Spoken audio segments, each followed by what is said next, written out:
enemy within, the enemy outside can do you no harm. Or if you don't have a vision, you just drift around. You're not going to be happy. A nice, neat little box of how you think it's going to go, and that when I walk down here, this is what is going to happen. By the time you get there, it will never be what you expected it to be.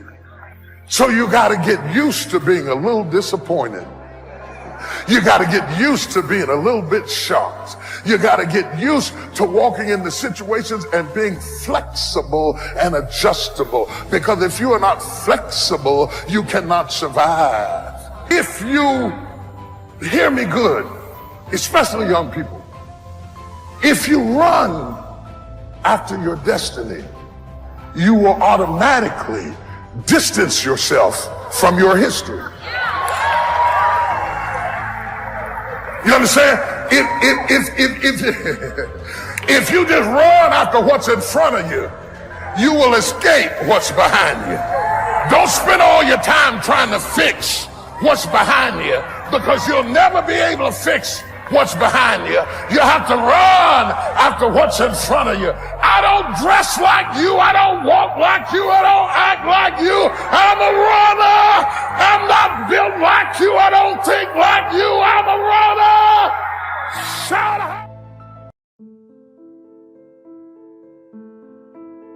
Can you believe in yourself? You have no choice, but you got to make it happen. You got to believe in it.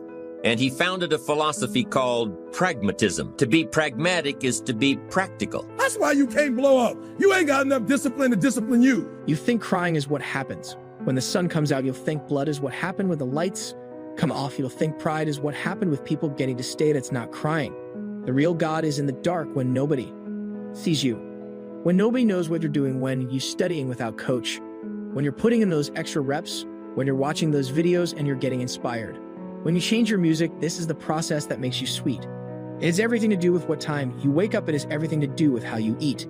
It has everything to do with how you work out, how you prepare. You got to understand that there's a process to everything, and you got to trust it, and you got to stand on it. You may look at everybody else in the world and look at their success stories, but do you have any idea how they got there? Sometimes people get an opportunity and they go a little bit faster than you hope to go. But because they're moving a little bit faster and you may be moving a little bit slower, even if you're moving slow, just keep moving. What's meant for you is for you, and no one can take that away from you. Somebody hears your cry. Somebody hears your voice. Somebody is listening to you. You are not alone. To test the validity of a concept by its practical results. To actually question something and rate its usefulness by what it can do for you. To hear a method of doing something and figuring out if it's even worth your while. One of the issues Mr. James dealt with in his lifetime was, what does it mean to be a success? A significant person. After years of pondering this question, William James described success as a combination of two things. Number one, an inner ideal which is followed persistently with courage. And number two, outer achievement related to that ideal. If you're going to be the best, the cream of the crop, you got to be it, not talk about it. It has to consume you. It has to take over you. And when I see you without even knowing you, I want to be able to look at you and from your ethos. I want to see you are the best of the best. I don't know what you're doing. Without you saying one word, it ought to illuminate from no alarm clock. Needed my passion wakes me up. My drive wakes me up. My determination was my ability to be. Doing whatever I want to wakes me up or wakes you up. You have something.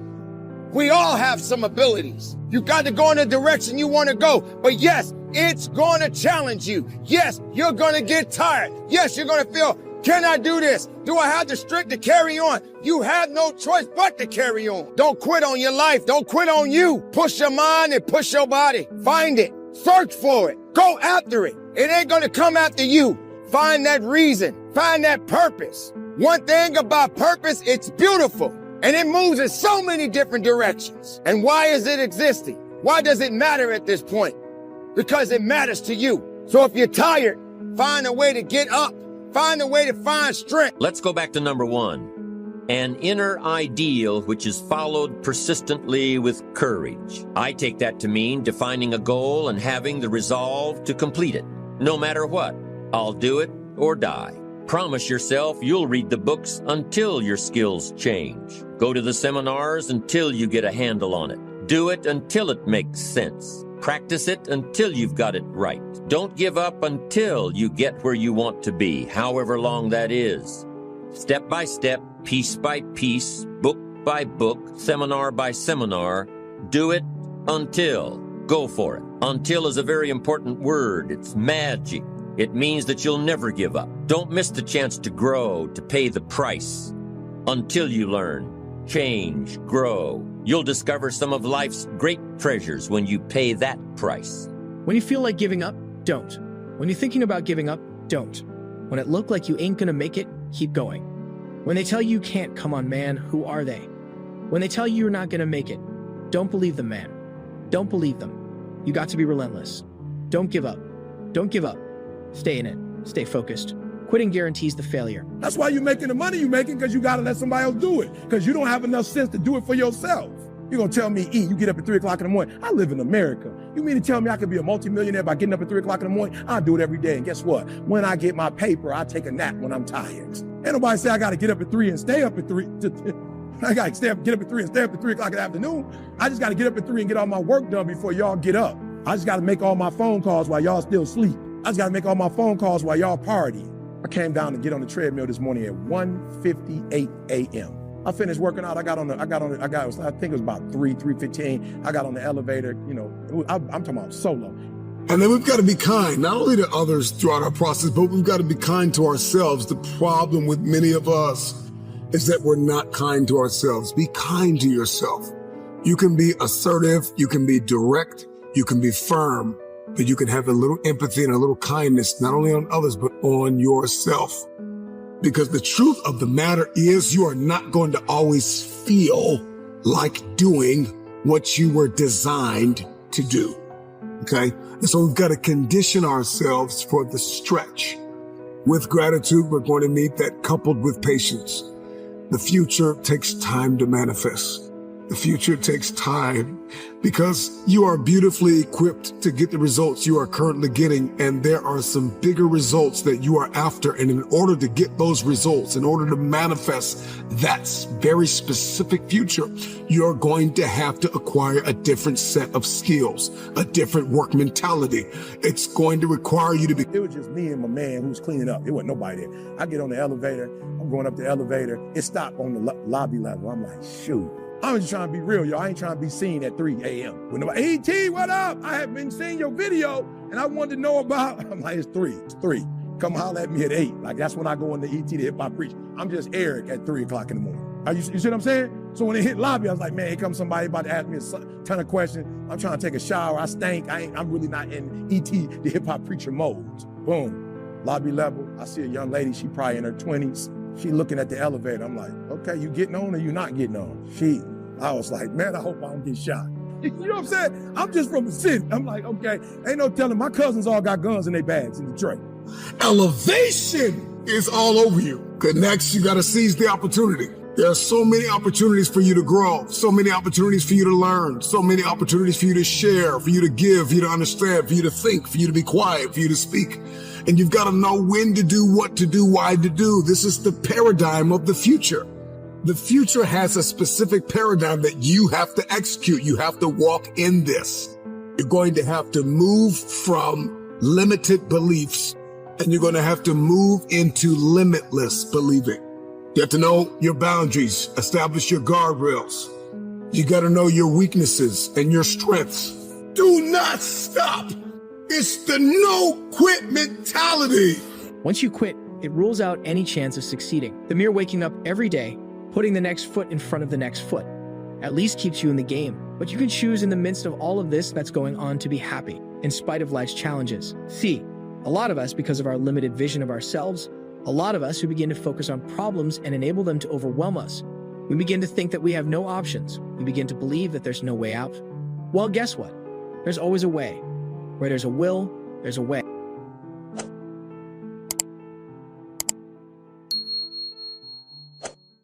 If I could just literally come off the stage and I could get real close to you and we could have kind of like a one-on-one conversation. There are two questions that I would ask you, and the two questions I'm about to ask you will really determine how successful you're going to be in this business. Without any question, these are the two questions. It's not like there's 3 or there's 4 or there's 7.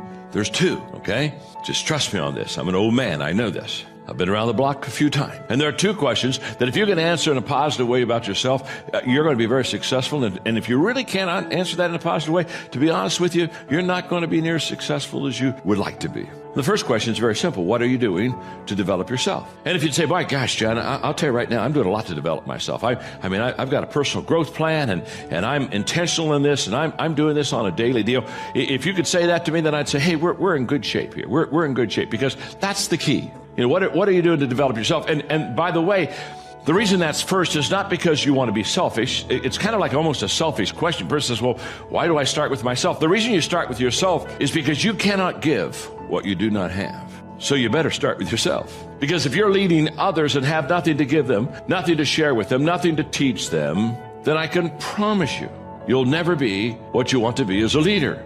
And I can promise you that after 40 years of personal growth, the secret of any success, if I've had any success at all, the secret of that success has been personal growth in my life. And growth has literally placed me where I am. So what are you doing to develop yourself? It's a huge question. And the 15 laws of the 15 laws of personal growth, basically these laws are all about developing yourself and developing the second question, what are you doing to develop others? You see, on the first question, you're foundational for your future. The second question is all about compounding, multiplication. That's where you build a huge business, when you know how to develop other people. Well, Paul Harvey said that you can tell you're on the road to success because it's uphill all the way.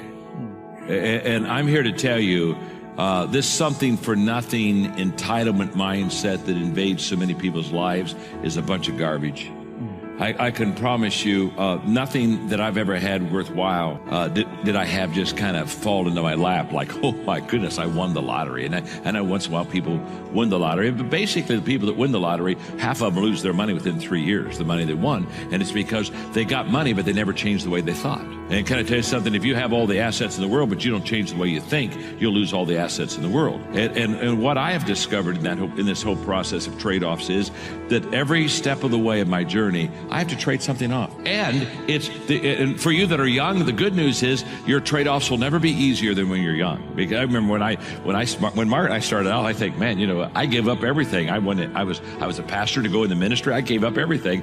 And then I started smiling. I thought, I'm sure I gave up everything. I didn't have anything to give up when I did. Christy talked about affirmations. Abundant thinkers understand the power of I am. Anything after the word I am is true to your unconscious mind, Michael. Anything after I am, anything after I am, even if you know it's not true, your conscious mind will believe it. Anything after I am. So the use of affirmations is very intentional and very consistent. I was diagnosed as clinically depressed in 1998, I'm sorry. I was diagnosed as clinically depressed. It didn't make sense. I had been in a relationship, I was engaged to get married, and my fiance, who I did not know at the time, was bipolar. And he'd stopped taking his medicines and under the belief system that love can cure anything. And so I ended up being picked up and thrown 3 feet across the room. And I ended up being choked until I passed out. And once I got out of that relationship, I just was different. It was different. So my mom insisted that I go to the doctor. I went to the doctor and I sat on the table and she checked me and talked to me and came back in with a prescription. And she said, Lisa, you're clinically depressed. And I felt like I heard Charlie Brown's parents talking like, wah, wah, wah, wah, wah. Clinically depressed, at least that'll make sense in that same sentence. And she handed me a prescription, and I read the prescription, and it had my name on it, and it said Prozac. And I said, do you mean I'm sad? She said, very, very sad. I said, can I try something? And I'm not recommending you guys, if you're on medication, you stop taking your meds, please don't do that. I asked my doctor, she agreed. I said, do you mind if I try something before I take this? She goes, yes, but I need to see you back in 30 days. If you're in the same condition, I need us to try this medicine. I said, okay, I can do that. So I went home, and every day I got in the mirror and I drilled I am every day, because I realized I had forgotten who I was. I just forgot. And it was okay to forget. I just forgot. So every day every day for 25 minutes, I just went over the I ams. Every day, I am. And then I paralleled that with I forgive you for. Then I paralleled that with I commit to you, Lisa. Every single day. I went back in 30 days and I'm talking to her and I'm on fire. She's just looking at me. And I'm just talking. She twisted her head again. And I'm just talking. She says, wait, I got to stop you. I said, what? She goes, what are you taking? And can I have some? I was like, I'm taking some of me. And so the power of I am can pull you through the darkest moment. The power of I am. There are 1,000 real reasons not to go. But the truth is that none of them matter. The truth is, if you want to build something in your life, then you have to remember what Mark Twain said. You have to get started, because at the end of the day, that is literally the only thing that's holding you back. You're not moving. And once you get the simplicity of that, once you understand that you could act right now, you could say, fuck all the excuses. You could stop making them. You could stop giving into them. No matter how valid they are, no matter how real they may seem, you can finally decide that you're going to get up and move, that you're going to create that momentum, that you're going to take a step, that you're going to make the demand, that you create momentum, that you get something done, that you fucking find an answer, or as Hannibal said, that you're going to find a way or make one. If you have to carve through fucking rock, do it, because humans before you have done it. And that's the simple truth. That is the simple fucking truth. And everything else is bullshit. Everything else is the weak voice in your mind holding you back and making you a less version of yourself. So I ask you, why doesn't the bird fly wherever it wants to go? Because that's all it's known? Because that's what's safe? Because that's what's comfortable? Or because it's an animal? What do you want to be? If this isn't the life you want to live, do something about it. As Albert Einstein said, try not to become a man of success, but rather try to become a man of value. This is something that I think about a lot. At the end of the day, success is incredibly motivating, and accomplishing your goals and your dreams is something that I wanted to do since I was a little kid. That's been a driving force in my life. But through all of that, the times that I've felt happiest, the times that I've felt most secure, the times that my anxiety and my stress have been at zero are the times where I felt like I was being most true to myself, where I was trying to really become a person of substance. I wasn't looking for something extrinsic. I was focused inward and trying to develop the person that I'm becoming, that I had some code that I was living by, that I was really deciding not just what outwardly success looks like, but what does it mean to be a good person? What does it mean to be an effective person? What does it mean to be worthy of trust? And those things, at the end of the day, those things are something that when you invest in finding value in that it takes you somewhere amazing.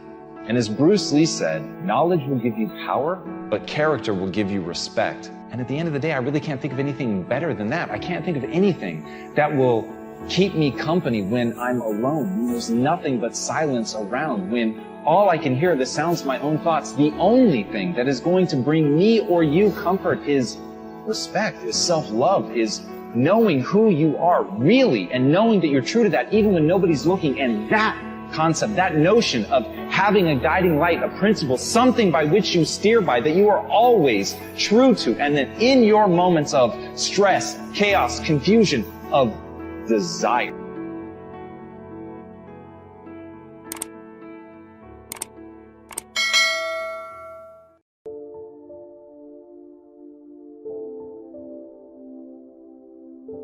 This one I've been working on all these years, and I'm certainly not finished. I guess it is a lifetime project, seeing what you can become. Personal development is truly the key to the good life. You see, what you become is far more important than what you get. The most important question to ask on the job is not, what am I getting? The most important question is, what am I becoming? However, it is also true that what you become directly influences what you get. Most of what we have attracted by the person we have become. So here's the great challenge of life. You can have more than you've got because you can become more than you are. That is the great focus of attention for life change. Now, on the other side of the coin, it reads, unless you change how you are, you'll always have what you've got. I've discovered that income does not usually exceed personal development. Sometimes income takes a lucky jump, but unless you keep growing out where it is, it will usually come back where you are. If someone hands you $1 million, best you become a millionaire quickly so you can keep the money. Life has strange ways. A very rich man once said, if you took all the money in the world and divided it equally among everybody, it would soon all be back in the same pocket. I guess it is hard to keep what you haven't attracted by your own personal development. Personal development, how important. Remember, the major key to your better future is you. That's a sentence with a lot of value. I suggest you put it up somewhere for a while where you can see it every day, just to remind you as you put your day together. I call it the silent seminar. The major key to your better future is you. For a share of my life, I didn't understand the importance of that phrase. Among a lot of things I didn't understand back in those early days. Back then, some things used to puzzle me. I used to wonder why two people could work for the same company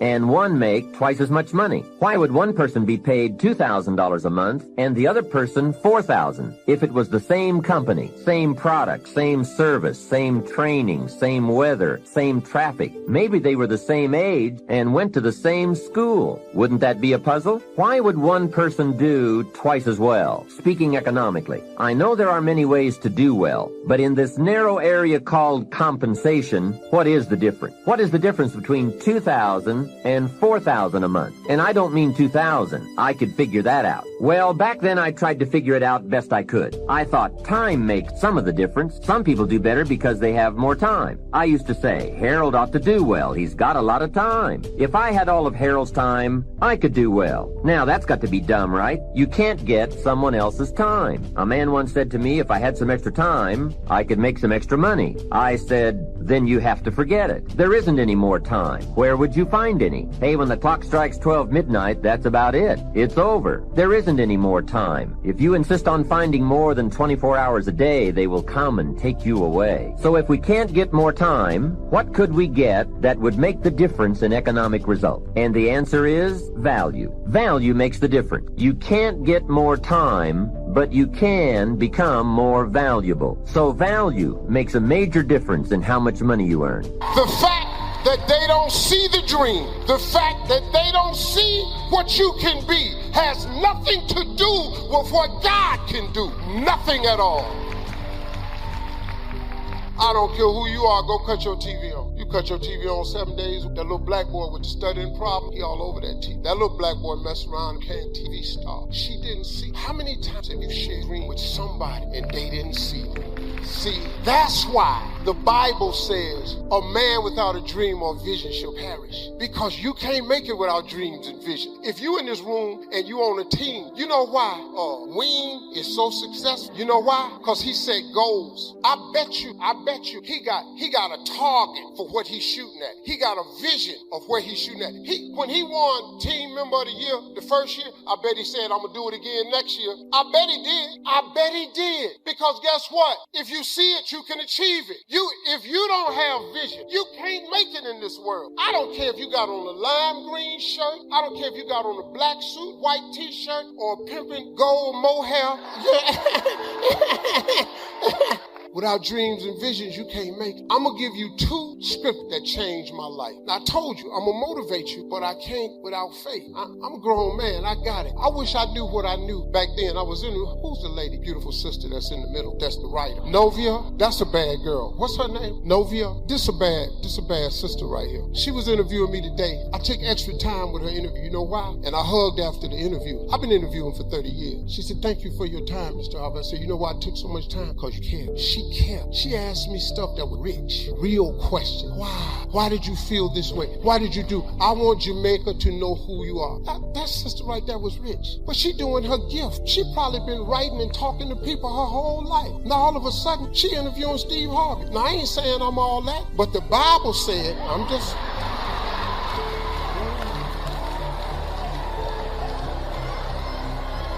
The whole scripture says your gift will make room for you and put you in the presence of great men.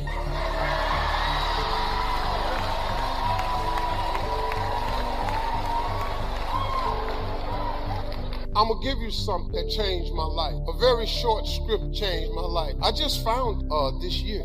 He said, my thoughts are above your thoughts, my ways above your ways, as high as the heavens are above the earth. That's the gulf that exists between me and you. You can't work your way up to me. You can't earn your way up to me. You can't be good enough to get up to me. Never the twain shall meet. We are far apart. It is not where the slave works his way up to the master. It is where the master comes down and gifts the slave. It was not where I came up to God. The story is that God came down to me. And the slave has been gifted. Say this with me. I am gifted. That means that's not bragging. See, y'all are scared to say it because you don't want to sound like you're arrogant or proud or anything. You want to always appear to be humble at all times, particularly when you're around other Christians, because you are evaluated on a scorecard based on how humble you act. But tonight, just because Bishop Jakes is up here and you got to put up with me for about 30 more minutes, just go ahead and say, I am gifted. I am fearfully and marvelously made. There's all kinds of stuff in me. There's all kinds of talent. There's all kinds of creative ability that I didn't learn in school. There's stuff that you can do that you don't even know how you can do it. You just can do it. You have just been gifted. You are so gifted that whoever gets you gets a gift. You are an asset and not a liability. You are the head and not the tail. You are above and not beneath. You got some good stuff. Somebody shout, I am gifted. I have been gifted. There's some things that you can do that you don't even know how you can do it. You can just do it. I mean, little simple things. It doesn't have to be big things like cook or dress or build or design or create. And you just got a knack for something. You don't even know where you got it from. God, in his infinite wisdom, just came down and gifted you. Yes, sir, buddy. Yes, sir, buddy. If you don't understand what you have, you don't understand how to keep it, you don't understand how to value it, and you can't understand when you lose it. You have to understand that you are a gift. And whenever you come in the room, the only thing that doesn't add to the sum total of a number is a zero. And if you are not a zero, you are an addition. Shout, I am gifted. And the master gave to the slave. The slave is the recipient of something that breaks the social order of his day. The talents, in this case really money, it has been given to him, just given to him. That's a crazy story. Let me tell you something. My ancestors were slaves. And let me tell you something. My great-great-grandmother was a slave, and I remember her. I met her. And let me tell you something. Masters don't go out in the field and give slaves no money or anything else. But God uses this illustration to say, that's what I have done to you. I have gifted. Every single solitary person in this room has been gifted.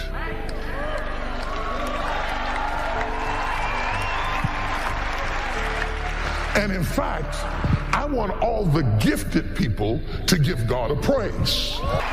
That's how you acknowledge that you know that you have been gifted. You don't sit there with your legs crossed looking all cute and trying to be humble and not acknowledge that you received a gift. I hate to give people gifts that don't act like it's a big deal when I give you a gift. When I give you a gift, I want a reaction. I want you to shout or cry or holler or something.